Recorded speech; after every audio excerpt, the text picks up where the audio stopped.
Steph Curry and the Warriors taking on the Pelicans, of course, winless on the season and taking quite a bit of criticism for it. First play of the game, they come out as we welcome in Jalen Rose as well. Still in the second. Yeah, what up? Green finds Curry in the corner for a three. Warriors shot 10 for 14 on passes from Draymond Green. He was a facilitator. Later on, Warriors in transition. Curry drives and then finds Green. He can do that as well.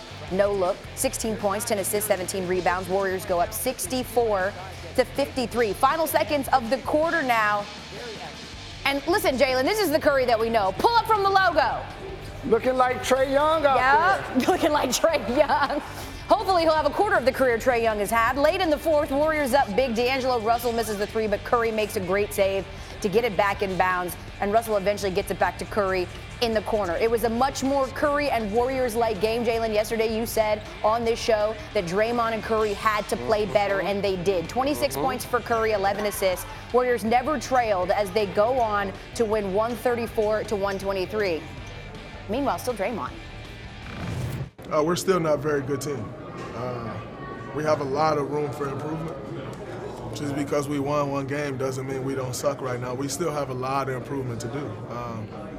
When I said we sucked last night, I see a lot of people blew it out of proportion. A lot of former players who ain't never led blew it out of proportion. We sucked, and we're still not very good. But I've actually known how to lead my entire life, so those that have never led shouldn't probably talk about leading. I mean, damn, he's mad when they lose. He's mad when he's win. Shot. Everybody. What do you make of his harsh criticism post a win? See, that's what comes with leadership. To whom much is given, much is required. And it's one thing to talk about it to the media. It's another thing to perform the way Draymond did out on the floor. They're undefeated in his career, L, when he has a triple-double. That's what they needed. Steph Curry had a double-double. He had 11 assists, made players around him better. Damian Lee came in off the bench. Unfamiliar names. You got to get used to this if you're watching the Warriors. Damian Lee, Jordan Poole, Glenn Robinson III. These guys played quality minutes on the road. That was a big-time win. Was it a big-time win? Because it was against the Pelicans. Is that maybe why I said they sucked? Well, you just look at the standings. You don't necessarily look at the teams that you played against. And the Golden State Warriors really needed a victory, and they got it. There you go. This is how it goes. When I hoop, I have no friends. On the court, they know not to talk to me, but Steven's a real close friend of mine. But on inside those lines, there's no friends. Spalding, that's my friend, and my teammates, and that's it. But before the game, after the game, I'll talk to my guys. I'll go talk to them right now, but doesn't mean that I don't have friends. But during the game, I don't. It's that simple. If you try to be my friend, I ain't gonna say to you. Jalen, you're one of the most jovial dudes I know. What was your reaction to hearing that? I love that very much. And what ends up happening is the top players in the NBA dictate the atmosphere of communication. That's just how it goes. So when I first came into the league, the best players were like Michael Jordan, Hakeem Olajuwon, Kobe Bryant, Tim Duncan. Not the friendliest guys. So now that carries throughout the rest of the locker room. That's what Russell Westbrook embodies. A guy that has a chip on his shoulder. He was traded from OKC.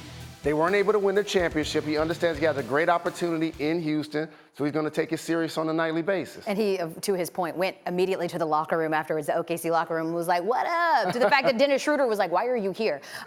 You have also played against former teams, so are you buying that there was no extra motivation for Westbrook like he claims? There's always motivation when you're playing against your extra team. That's one of the lies that gets said in sports. It's almost like when people say, when I play against my friend or I play against my brother, I give them the same energy as my enemy. That's absolutely not true. Very quickly, based on a very small slate, who do you think is more germane to the Rockets' success this year, Westbrook or Harden? It's got to be James Harden because he's the straw that stirs the drink. Russell Westbrook joined his team. While he's struggling from three right now, James Harden will get going and have a great game over the next couple, I'm pretty sure. And for the rest of us, we just can sit back and enjoy and watch. Jalen Rose joining us. You want to stick around for a little bit of eye candy? Anytime. Sixers versus Hawks. Joel Embiid.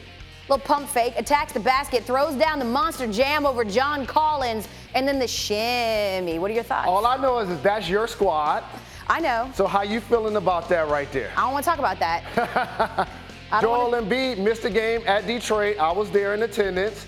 So he got a couple of days rest, and he looks a lot fresher in the ATL. Yo, if I got upset every time someone yammed on the Hawks, I would constantly be upset. How about Van Vliet coming off the screen here, the little cross, and then puts Markelle Fultz on the skates? Fred VanVleet's doing a terrific job this season of showing that not only he can be a lead guard, a combination guard, a scoring guard, a champion. And people talk about the Eastern Conference, and for some strange reason, without Kawhi, they never mention the Raptors, who's going to be one of the top handful of teams in the conference. Thank you for watching ESPN on YouTube. For more sports, highlights, and analysis, be sure to download the ESPN app. And for live streaming sports and premium content, subscribe to ESPN+.